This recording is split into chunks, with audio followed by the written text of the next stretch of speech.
And now I'd like to welcome to the channel NASCAR's Managing Director of Brand Content, Jess Smith. Hey, Jess, thanks for joining me today. Thanks for having me. I'm excited to be here. Yeah, absolutely. So I want to talk about the different videos that NASCAR has put out that you've been responsible for in directing them over the course of the last, I guess, 8 months since the start of the year. But before we do that, I have to go back to a post that I read on X a couple of weeks ago that you wrote kind of describing what's going on with sports and social. And you said one of the biggest shifts in sports and social right now. And then you said real growth comes from building connection with fans and beyond that happens through emotion, entertainment, access, and personality. Sounds simple. Almost no one does it consistently. I know that consistently. I know that as a NASCAR content creator about doing consistency. It's hard. Yeah. And then you said, why? Because it means getting comfortable with the uncomfortable, saying no to things we've always done, getting a different kind of buy in from athletes and leadership, protecting the brand, but still letting the work be fun. And then you conclude with, getting to great means we stop overthinking, we trust our gut, we get out of the sports echo chamber, we don't take ourselves too seriously, and we have a pulse on what stops people in their scroll. So when I hear that or read that, I think about what stops people in their scroll. And I know one of the last videos that y'all did has 2.2 million views. So clearly you've got an idea of what gets people to stop in their scroll. So I just want to kind of explore how this has all come to pass because I know you came over from Stewart Haas Racing. Yep. And so you started at NASCAR this year. And let's just go back to the early in the year, February. There was a video that you put out, and Brad Keselowski is leading it, and he's talking about the broadcast schedule. And there I had, let's see, there was AJ Allmendinger, Kyle Larson, Brad Briscoe, Todd Gilliland, and Noah Gragson. I know two of those drivers are from your past at Stewart Haas. So I'm guessing you have angles with them. But I'm just curious, where do you come up with the ideas for who is going to participate in a specific video? Yeah, it's a great question. I mean, I think first of all, anytime we're concepting, drivers aren't actors, right? And so you have to understand that. So our job when we're figuring out concepts is what roles we need to be played and what drivers can play the part. So a Noah, who's a little bit more like fun, a lot of being laid back, you can push him a little bit more. Like he's going to play that part a little bit more. Brad, when you think about the calendar piece, like we needed someone who was kind of the veteran pulling everyone together. So we cast him in that role. I think it's about really understanding the drivers' personalities and putting them in a position where they be comfortable, and making sure that when they show up on set, they don't feel like they're having to flex in a way that's not right for them. Okay, so you've talked about the personalities and how they match. So how do you go about actually coming up with the concept of a video? So like for instance, that specific video with Brad sitting at the table and kind of directing these guys, and then they go through the photo shoot. How do you come up with the concept? Is there a storyboard? What does that look like in coming up Yeah. with the concept? Well, I feel like I have to one kind of acknowledge we have a really great internal team, and then we also have an external partner in Concept 80. So our job is really to kind of brief. So that calendar video that we did, we were going through major broadcast changes, and we felt like we really needed to figure out how to communicate these changes, but in an entertaining way, because we need people to pay attention. So we really start with kind of like, what are we looking to do? So we know we need to talk about all the different broadcast partners, all the different challenges, but how do we do it in a different way? It starts with kind of throwing concepts at a high level. So what if we have the guys make a calendar that unveils the broadcast schedule? I can't remember the other concepts we have, but we traditionally will have like two or three, and kind of beat them up a little bit, figure out which one we feel like drivers would lean into the most. And from there, it starts the scripting. The hard part is we're often scripting as we're trying to get driver alignment. So sometimes drivers are locked in like 24 hours before, and you have to kind of pivot from a script standpoint. But it really starts with like, what are we looking to do from a business standpoint? And then our job is to figure out how do we make that as compelling as possible, in an entertaining way, even if it feels dry sometimes. Okay, so The other question I have here, are there like table reads or how does it work? How do these drivers learn their lines? Because some of them have some pretty lengthy lines. So, and do they ad lib? Just kind of give me a sense of what that looks like. Yeah, yeah. I think the thing that's unique about how we set up from a production standpoint is it's not overly fussy. And the director, a guy named Mickey Fitz, has done a lot of the directing on sets. He feeds the drivers line by line. So they're not having to memorize. It's very comfortable for them. But the secret sauce is when, to your point, drivers get so comfortable they start ad-libbing and then directing themselves, which does happen sometimes. But we try to make them comfortable. You know, it's not it's we try to make it as easy as possible for them. Okay, I have to ask. You said there are some drivers more comfortable ad libbing than others. Give me one. Carson Hocevar, the SVG line in the San Diego video was unprompted. Okay, that's a good one. Yeah, That's a which is great one. great.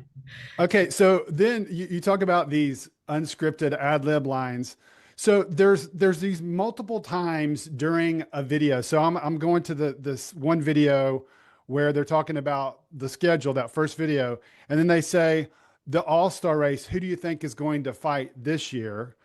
And then there's another moment later on when AJ Allmendinger is talking about the Roval and he says, I pretty much own the Roval. Then Kyle Larson says, under his quiet breath, yeah, on Saturdays. So there's so much nuance in these videos and an understanding of backstories. I even mentioned the Sabrina Carpenter and the San Diego video. I mean, there's so many different little things that you know about these drivers, and obviously being NASCAR, but getting their buy-in to say, okay, I'll say that line, or I'm okay with you saying that about me. What is that like talking to the drivers and saying, okay, Kyle Larson's going to take a shot at you, AJ, when we're talking about the script. Yeah, yeah. I appreciate you noticing the Easter eggs. I think for our team, it's really important. But I think what we always try to do is fans like those nuances, right? They like those Easter eggs, those kind of small jabs. I think that's part of the driver personality piece. Right. We also understand when we're scripting that sometimes some drivers might not be as comfortable. So we always have a plan A and a plan B. And our job when we're on set, right? Like with the AJ piece, like we'll ask. And more often than not, I feel like when you get a couple wins on the boards with the drivers, they understand that you're trying to put them in a position to be successful, look cool. Like we're not, our job is to elevate them. And so I think it always comes from an area of trust, also explaining like this is going to resonate with fans, but also often we have a plan B. So we'll say, okay, we'll do this take and then we'll do the second one. We're going to lead with the, yeah, on Saturday line. And if for some reason you're not comfortable, we can always peel it back. But honestly, the driver buy-in there has been incredible. Okay. Yeah, well, I mean, that's what you talked about in that tweet I just read to you about getting the drivers and the athletes and the leadership to buy in, and clearly that's happened. So, I want to go to the May 6th video announcing of Homestead as a championship that has earned 1.2 million views.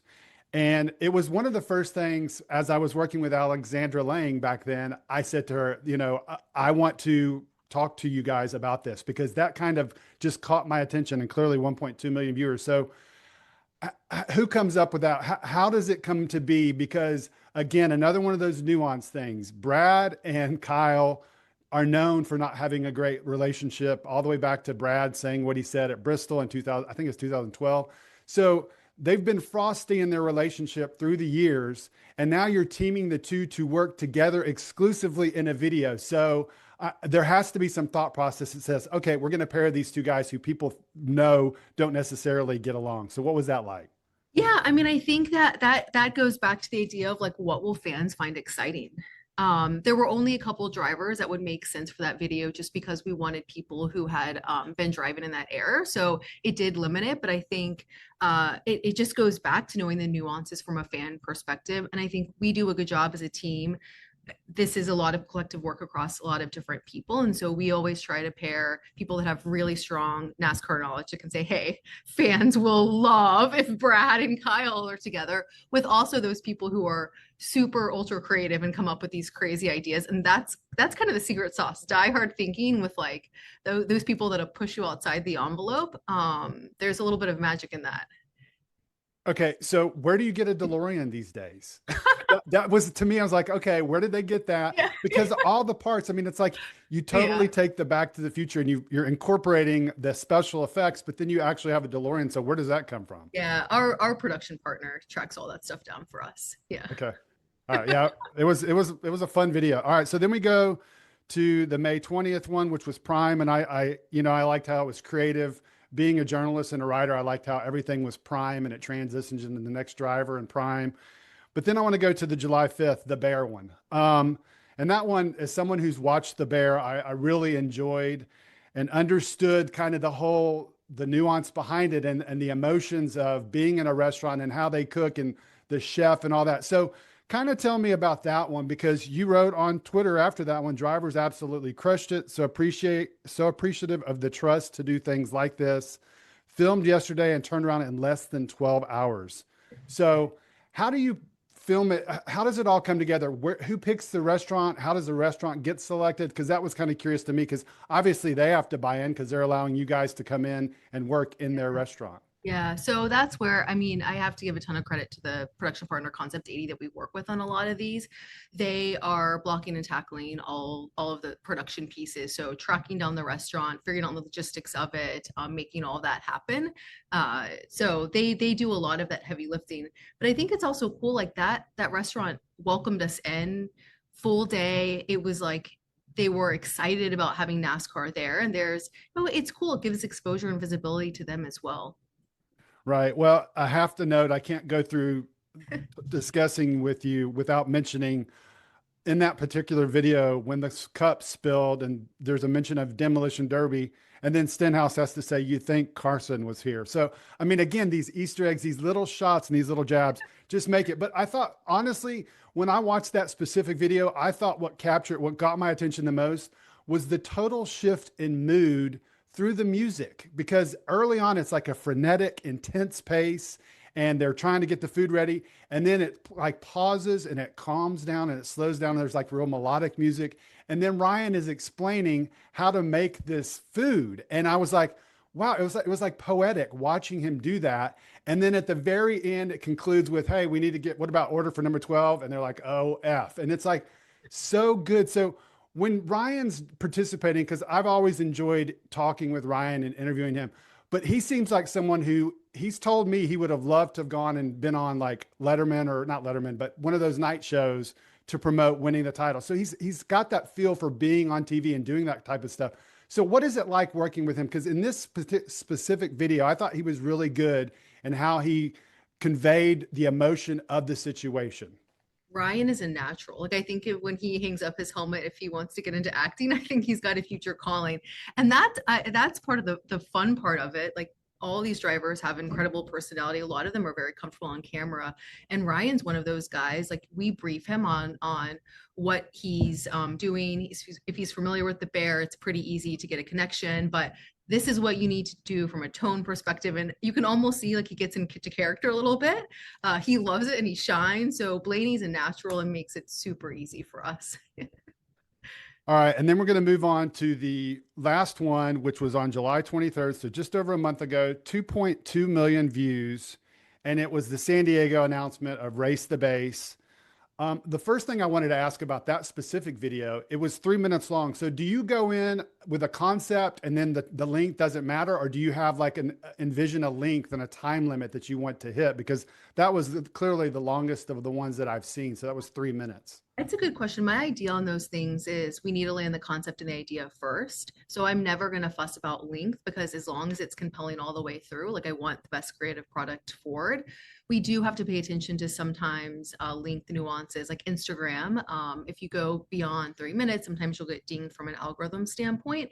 But I always push the creative team to like just nail the idea and the concept. And then if we have to have cut downs based on platforms, we'll do that. So it's always more about landing the idea than figuring out a timestamp. Okay, so then in that specific one, there's a lot going on, starting with their nicknames. So I wonder, do any of the drivers, are they opposed? Like Chase is obviously Peaches for Georgia, Joey Zamboni, Carson Hotshot, Noah Riz, Chase Hoosier. So who's coming up with these? I mean, I guess it's a team effort, but like, did the drivers embrace their nicknames? What was that like?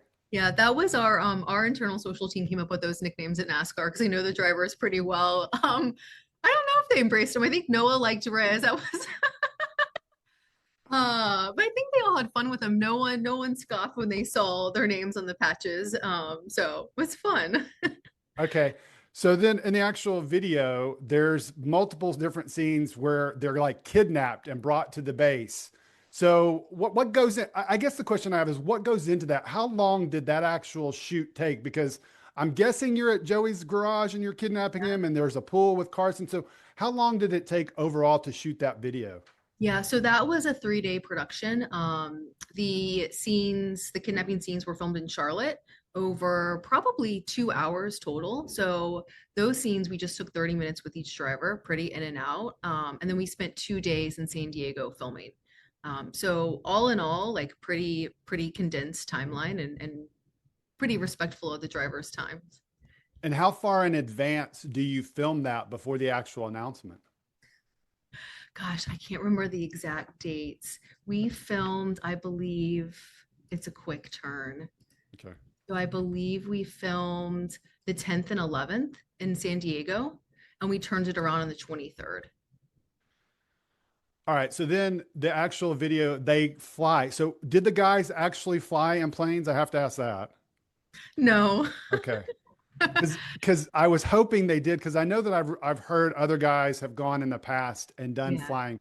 So I was going to ask how they did on the flying. So I know they didn't do that. So it also had, did they land on the ship? So we know they didn't do that. But recording, so just the overall script for that and how it all came together. What is the cooperation like from the military? Because it's a military base. So I'm just, being on the ship and all the different things. How did that all come together with working with the military and them allowing you access to all the different areas? Yeah, I mean, the Navy, they were fantastic partners. Everyone on that base, they filmed Top Gun there. So they've done Hollywood before. So they made it really easy for us. The biggest thing with that is it is, an active military base. And so we had to have plan A, plan B, and plan C scenarios. And I don't think that we had everything locked in until probably 3 days prior. Like, are we going to get an aircraft carrier? Are we going to get an F-18 to put drivers in? So you have to be flexible, just because it is an active military base and there's a lot of moving parts, but they were amazing partners and a lot more yeses. So it's awesome. So were they actually sitting in planes when they were filming them? Yeah, they were actually sitting in F-18s. The thing about getting drivers in planes, like if we had had more time, we would have been able to do it, but you have to go through training. And it was about a day and a half of training alone on getting in an F-18. Okay. And then I think I heard it was Joey on Sirius XM like a few weeks ago or after the video came out, mentioning how that they were kind of allowed to freelance when it came to driving. So can you kind of clarify that? Because it seemed like that, the race was like, you guys are going to race the course. That was the instructions given to them. But it seemed like that he said that they could kind of do some things on the tarmac or just drive around. And to me, I'm thinking, these are the best race car drivers in the world. They're good at handling cars. So it would be kind of cool to watch them do different stunts or different things with it. So was that kind of the case, or how did that work? Yeah, we had them in vintage cars, basically escaping the Navy police. The runway was shut down, and so the guys were able to like go around and kind of just be chased by the Navy police. We did have rules though, because they were, vintage cars. They could only go no faster than I think 35, 40 miles per hour. But you are dealing with race car drivers. Yeah, so. Well, I just talking to you and watching what I've seen, I know it's a huge win for NASCAR. It's a huge win for the drivers and the fans. So it's been really fun to kind of watch it evolve over the course of the season. I look forward to more videos the rest of the year and into next year.